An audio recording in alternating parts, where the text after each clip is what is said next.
In our video today, we're going to arrange the following numbers from least to greatest. Now, these are all rational numbers, and you notice that they look pretty different. We have a square root, we have scientific notation, a percent, and a fraction. So in order to arrange them in order from least to greatest, we have to put them all in the same format. So you could put them all as percents or scientific notation, but probably the easiest way is to translate them all into decimals. So we're going to look at each one of these one at a time and convert to a decimal. So let's start with this first one, negative square root of 36. Well, we can take the square root of 36, which is just 6, keep the negative in front. So the negative square root of 36 is just negative 6. So that's our first number. I'm going to use different colors to represent the different numbers that we're talking about. The next one is 3.2 times 10 squared. So this is a number in scientific notation. Now we could plug this into our calculator and get an answer. We could also follow the rules of scientific notation. Looking at the exponent 10 squared, that means that we're going to move our decimal 2 places to the right. So our new number is going to be 320. And our decimals at the end, if we want, we can go ahead and put 0.00 or 0.0. If we were putting a decimal behind 6, the decimal would be right here, 6.0.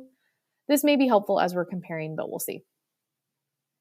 Okay, our next number is 125%. So you can do this a couple of ways to convert a percent into a decimal. You are dividing that number by 100.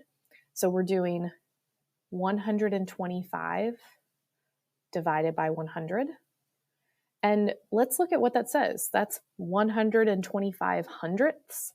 So that's written as 1.25 because that's 1 in 25 hundredths. Another way that we could check this is to plug into our calculator. 125 divided by 100, we're going to get this.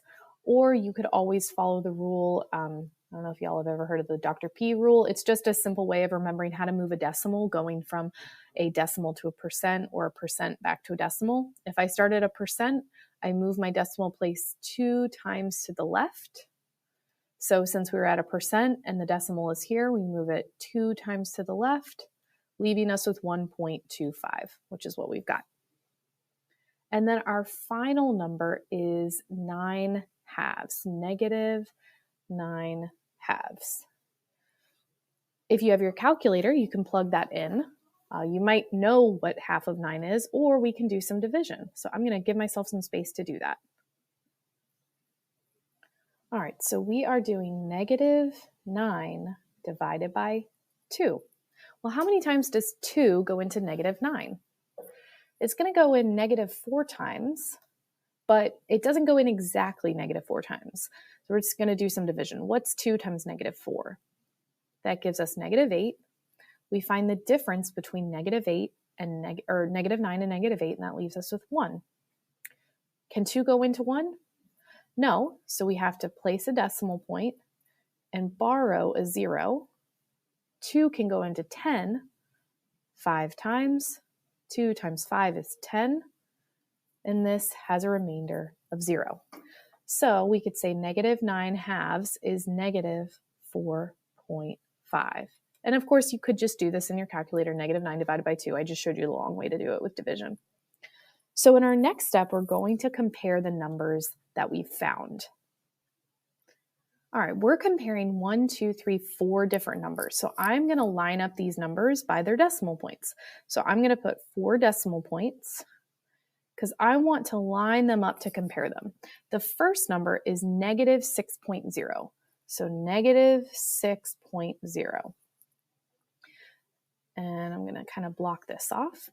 The next number was 320. 320. And it was just a whole number, so we could say 0.0. The next number was 1.25. 1.25. And the last number was negative 4.5.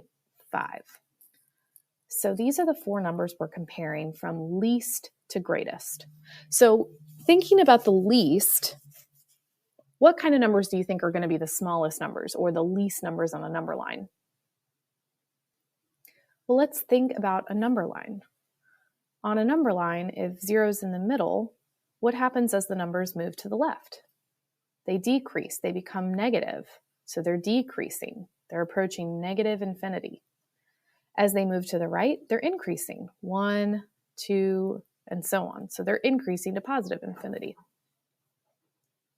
So think about where these numbers would go on our number line. Where would -6 go? Well, it would be somewhere over here. Then -4.5 would be a little bit closer to 0. So we can already tell that the least number is going to be this -6.0, which was negative square root of 36. The next number would be -4.5, which was our -9/2.